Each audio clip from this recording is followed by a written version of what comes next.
எல்லாருக்கும் வணக்கம். இன்றைக்கி என்ன வீடியோன்னு பார்த்தீங்கன்னா, நம்ம மூவிக்கு தாங்க போகிறோம். அரண்மனை 4 மூவி. சரி படத்துக்கு போய்ட்டு ரொம்ப நாள் ஆகுதுன்னு சொல்லிட்டு அக்காலாம் கூப்பிட்டாங்க. நாங்களும் அப்படியே வீட்டிலேருந்து நடந்தே கிளம்பிட்டு, வீட்டு பக்கத்தில் தான் இருக்குது தேட்ரு.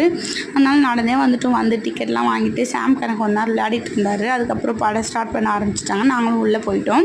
உள்ளே போயிட்டு சீட்டில் உட்காந்துருந்தோம். சாம் கரன் ஜாலியாக தாங்க இருந்தான். ஆனால் எனக்கு கொஞ்சம் பயமாக இருந்தது. ஏன்னா இது பேய் படம்ன்றதுனால அவனை கொஞ்ச நேரத்துலேயே வீட்டுக்கு அனுப்பி விட்டுட்டேன். ஏன்னா எனக்கு பயமாக இருந்தது. அதை பார்த்துட்டு ஜுரம் வந்து ஏதாவது அழுவானோன்னு சொல்லிட்டு ஃபீவர் வந்துருமோன்ட்டு அண்ணாவுக்கு ஃபோன் பண்ணி வந்து அண்ணா கூட்டிகிட்டு போங்கன்னு சொன்னால் அண்ணாவும் வந்து பைக்கில் கூட்டிகிட்டு போயிட்டாங்க.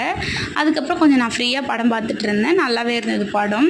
ஸ்நாக்ஸ்லாம் இன்டர்வெல்ல வாங்கி சாப்பிட்டுட்டு நல்லா அந்த பாட்டெலாம் என்ஜாய் பண்ணி பார்த்துட்டு உட்காந்து சாப்பிட்டுட்டு இருந்தோம். அப்புறம் படம் முடிஞ்சதுக்கப்புறமா நாங்கள் எல்லாருமே வீட்டுக்கு கிளம்பி போயாச்சுங்க. நல்லா இருந்தது மூவி. ரொம்ப நாள் கழிச்சு படத்துக்கு வந்தாலும் எல்லாருமே ஹாப்பியாக ஃபீல் பண்ணோம். அவ்வளோதாங்க இந்த வீடியோ. இது வந்து என்னோடய அக்கா பசங்க எல்லாருமே வீட்டுக்கு கிளம்பியாச்சு. அப்படியே வீட்டுக்கு போய்ட்டோம். அவ்வளோ